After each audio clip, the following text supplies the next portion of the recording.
વરસાદ આવી જશે તો જો વરસાદ ચાલુ છે અને આપણે ગાડી ઊભી રાખી દીધી છે અને અહીંયા આવી ગયા છીએ. અહીંયા છે બજરંગદાસ બાપાની મઢી.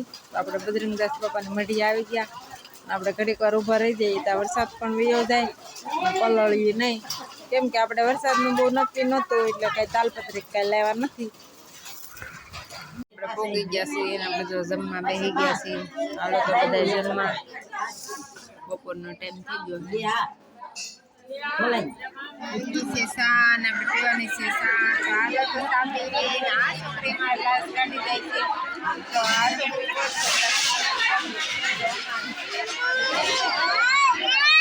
આપણે જવાનું તો ગુરુજીના હામૈયા કરવા હતા. ફૂલ વરસાદ આવવા માંડ્યો છે અને વરસાદ બોલાવવા માંડ્યો છે. બાકાજી કી બધા બેસી ગયા છે ઓસરીમાં.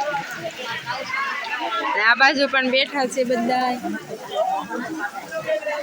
જો એટલો બધો વરસાદ વરસે છે તો આપણે હામૈયા કરવા તો જવાનું જ છે, પણ વરસાદ રહી જાય પછી તો પછી મળી. આજે અશોકભાઈ આપણને ત્યાં એમનું નવનિર્મિત નવ મકાન, એમાં આપ સૌ શ્રી સાથે એમણે પાવર પગલા વિનંતી કરી હતી. આજનો એવો શુભ દિવસ છે.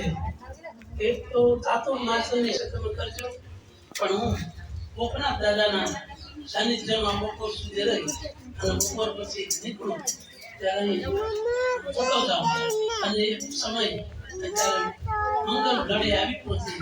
આપ સૌ જૂન ભજન 1980 માં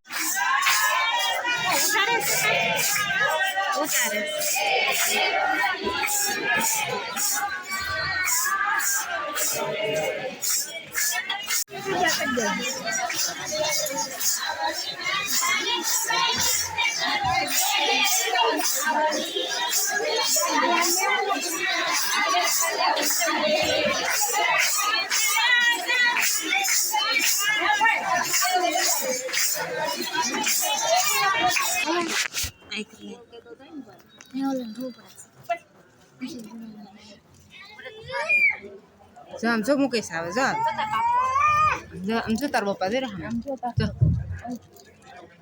અહીંયા ઉતરતો મેં કીધું પાછળ. રમેશભાઈના પરિવારજનો એક વખત આવી જાય, એમનો એક ગ્રુપ ફોટો લઈ લઈએ, પછી બહેનો દર્શન કરી લેશે બાપુના અને પછી ભાઈ પછી આપણે બાપુને વિદાય આપી શકીએ. પહેલા રમેશભાઈ અને અશોકભાઈના પરિવારજનો આવી.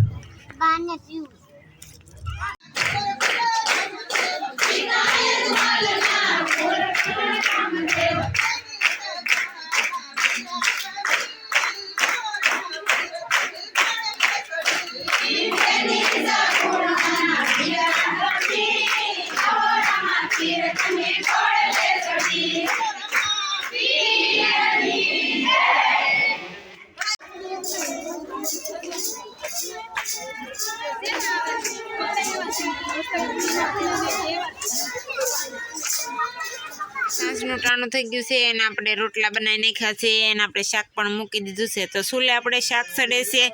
તો જો વરસાદ હતો, વરસાદ વયો ગયો છે અને જો વરસાદ વયો ગયો પછી કાંઈક વાતાવરણ આવું છે.